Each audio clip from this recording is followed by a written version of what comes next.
Sobre o Luiz Henrique é até fácil de falar. Um ótimo jogador, excelente jogador. É um daqueles fenômenos oriundos de Xerém, que o Fluminense consegue produzir alguns, vários. Bom, o Luiz Henrique sai daqui com um hype danado, vai para o Real Betis, consegue ter boas atuações por lá. Nos últimos tempos acaba sendo preterido e vira um nome forte no mercado e disputado. Mas ainda assim, foi utilizado recentemente. Eu até assisti a um Betis Barcelona recente, que ele faz até uma ótima partida contra o Barcelona, e é um jogador com muito repertório na ponta direita, né, de chutar com as duas pernas, muito drible, velocidade, é um ponta realmente de muita qualidade. Chega aqui para ser referência no futebol brasileiro, para ser um dos melhores jogadores em atividade no futebol brasileiro. Isso, assim, é inegável e vai contribuir no Botafogo, ainda que por pouco tempo, e que é o que a gente sabe, né? E a gente for fazer, a gente vai agora, enfim, aprofundar um pouco mais outros pontos, mas primeiro falando sobre a questão técnica, é isso. Luiz Henrique vem, não é a posição mais carente do Botafogo, mas se você tem um grande jogador, ele vai chegar, escolher camisa e vai jogar. E é isso aí, não tem muito o que questionar. Podemos dizer que o Luiz Henrique chegando no Botafogo, ele é uma Ferrari num kitnet que não bate sol e sem janela em Senador Camará. É isso. É isso, basicamente. Aí, esse kitnet, o Botafogo vai sair desse kitnet para um apartamento, uma casa mais arrumadinha, com mais cômodos, a gente não sabe. Nesse momento, ele é a Ferrari estacionada, tomando chuva, num kitnet humilde, né? E ainda não é, né, Gui? A gente está tentando É, ser otimista. isso a gente está Eu fazendo juro, aqui. nós estamos fugindo, inclusive, daquilo que a gente traz como pauta, que é, né, comentar sobre aquilo que já está garantido, não fazer especulação. Para isso tem um bocado de gente para enganar, porra, o que não falta é gente para fazer esse papel. Mas a gente está forçando a barra, porque é difícil também, para vocês que estão aqui assistindo a gente, você chegar a falar do pré-jogo e o assunto do Botafogo é o Luiz Henrique e você não, pelo menos, não pincelar. Então a gente está tentando ser otimista, acreditar que vai acontecer e também conversar com vocês a respeito Não, do e tema que trabalhando é com o mais falado. factual também, André. Hoje, mais cedo, o John Tesh deu entrevista, falou abertamente sobre o assunto. Então, assim, já é algo que está sendo oficializado como tema e como assunto pelo próprio dono do clube, que foi quem tocou a negociação. Então, a partir disso, vira um assunto para a gente aqui desdobrar e já conjecturar alguns cenários, né? Ele sai um Perfeito. pouco só da especulação. Não, é você institucionalizar a ponte, né? E, claro, o Botafogo vai tentar ocultar isso de todas as formas, porque é você falar na cara de pau que você está burlando regras de fair play financeiro da Europa. Porque, para quem não sabe, o Lyon, isso foi publicado massivamente até em julho de 2023, que ele teve o orçamento reprovado e as finanças do Lyon foram limitadas para a temporada 2023-2024. Então ele não atendeu a todas as demandas do fair play financeiro que a Ligue 1, a Liga Francesa, é, é, permite para os clubes e tudo mais, então sofreu algumas sanções com isso. E não pode gastar altos valores, não pode ultrapassar tanto de orçamento de salário, etc, etc. Várias questões aí dentro disso. Então, desde aí, o Texas já começou a fazer algumas movimentações. A primeira delas foi até com o Molenbeek. Eles compraram um ganês chamado Ernest Noamá por 25 milhões de euros pelo Molenbeek. O Molenbeek comprou por 25 milhões de euros. Esse cara nunca vestiu o uniforme do Molenbeek. Ele foi diretamente prestado ao Lyon e não teve lá comemoração da torcida do Molenbeek dizendo que foi a contratação mais cara da história e papapá, não sei o quê, porque foi só algo feito para burlar as leis mesmo. Tanto que a FIFA foi investigar a negociação e isso está em andamento. Não deve gerar nada, porque a FIFA não gosta de se indispor tanto com grupos que têm muito dinheiro e controlam equipes no futebol, mas fez ali para dar a gente está de olho, né? Então é mais uma movimentação nesse sentido. Quando a gente sempre falou isso aqui, né? O dinheiro no frigir dos ovos ele é um só, a Igor é uma, né? Por mais que as equipes tenham seus orçamentos específicos e tal, papá, no final das contas, para grandes investimentos, a Eagle decide o que ela vai fazer. Ele pode ser a compra pelo Botafogo, o Botafogo vai começar dentro do orçamento do Botafogo, né? Pagar algumas parcelas da compra, depois ele repassa para o Lyon e o Lyon continua pagando. E é assim que funciona. Esse é o esquema de uma estrutura multiclubes.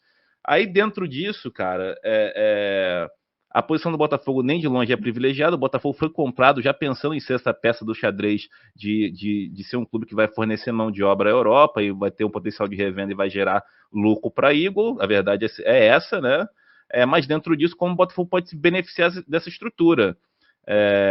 Pelo que a gente estava sofrendo antes, né, de só perder jogador, você ter agora um jogador por pouco tempo que seja um jogador de alto quilate é algo positivo?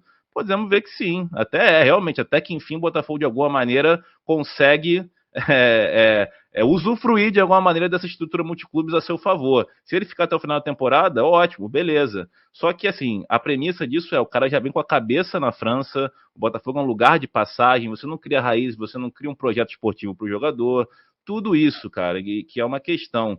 E mais, né, se o Botafogo, existem incoerências aí nisso, que o Botafogo ele tem teoricamente, o Botafogo tem 20 milhões de euros para pagar no Luiz Henrique, mas ele não tem 500 mil euros para liberar o Alan do Al-Ahda, ele não tem 1 milhão de euros para comprar um lateral direito. Então não faz sentido, né? As pessoas que romantizam essa negociação, ou elas são muito burras, são muito rasas e alienadas, ou só são desonestas intelectualmente. A gente tem que tratar as coisas como elas são. Então, no final das contas, é isso. O Luiz Henrique vai ter o tempo de jogo dele, vai ter a passagem dele pelo Botafogo, que, tecnicamente falando, vai ser uma boa adição ao elenco do Botafogo, mas em termos de construção, de planejamento de elenco, de projeto esportivo, o Botafogo não tem nada até agora. Não tem lateral direito, não tem zagueiro confiável, não tem meia, não tem um criador, tem uma cacetada de pontas e um treinador completamente inseguro e despreparado, que a gente nem sabe se ele vai realmente potencializar o jogo do Luiz Henrique. Então, a gente continua num cenário muito confuso.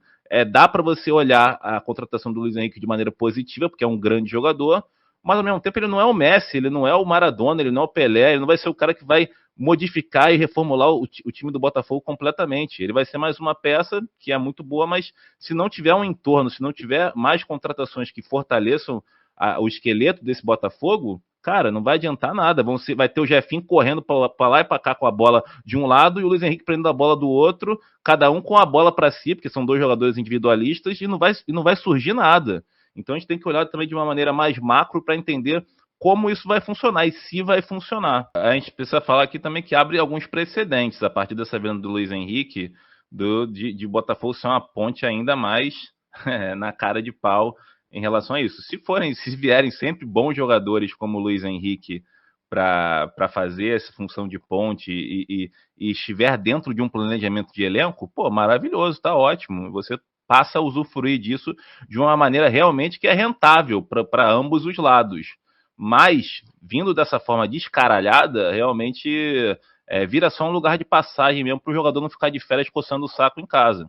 E o Botafogo não vai falar sobre, porque se ele falasse isso publicamente, ele estaria dando justificativas para o fair play financeiro de, olha só, estou burlando as suas leis, hein? Eu uso o grupo Eagle para isso. Não vão falar, né?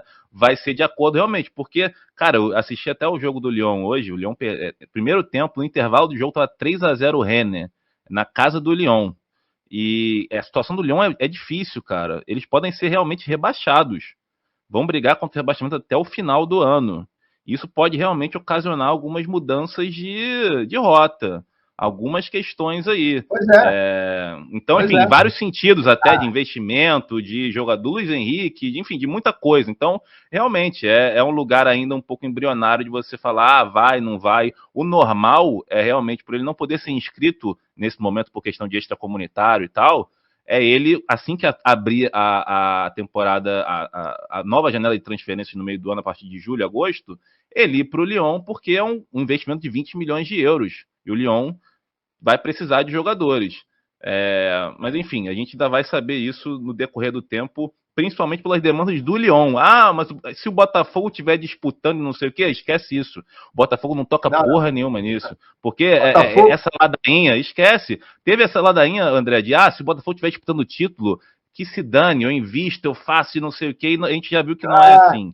Só que aí dentro disso, o Lyon realmente pode estar numa situação um pouco complicada em agosto, em julho e agosto, que realmente pode gerar algumas movimentações aí. Só que a gente bate um pouco nessa tecla, a gente tenta melhorar esse debate, porque quando você fica tentando criar uma falsa simetria entre Botafogo Amador e SAF, é péssimo para o debate, que já começa desonesto. Não existe matriz de comparação. O modo amador, ele nunca teve uma lei igual a de SAF para você conseguir reunir dispositivos, investimento estrangeiro, tudo isso para ter uma gestão, uma governança que não penhorasse seu dinheiro todo mês, a cada semana, a cada dia. Você pudesse, enfim, ter, isso aqui vai para dívida, isso aqui vai para isso, vai para aquilo. Então, são formas de gestão, de estrutura, de modelo de negócio completamente distintas. A gente não pode comparar laranja com pimenta, são coisas diferentes, né?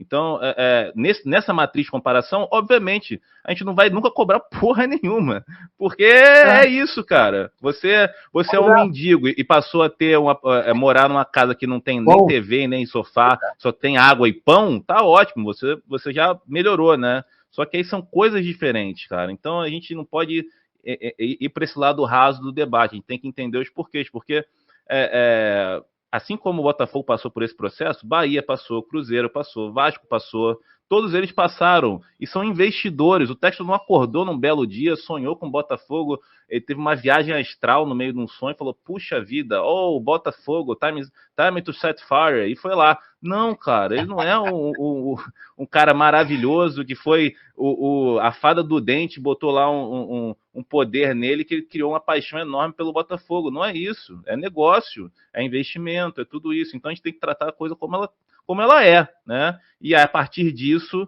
buscar os melhores cenários, as coisas mais justas que a gente pensa do Botafogo protagonista sério, realmente profissional. Hoje o que a gente vê não é um Botafogo profissional, é um Botafogo com uma estrutura ainda muito falha, que precisa ainda melhorar a sua estrutura e que é guiada a maioria das vezes pelos arroubos de um dono personalista e egocêntrico. A verdade é essa. E a gente vê isso o tempo todo. Então a gente tenta combater isso para que a coisa realmente seja profissional. Nesse momento ainda não é, né? A gente precisa ser justo.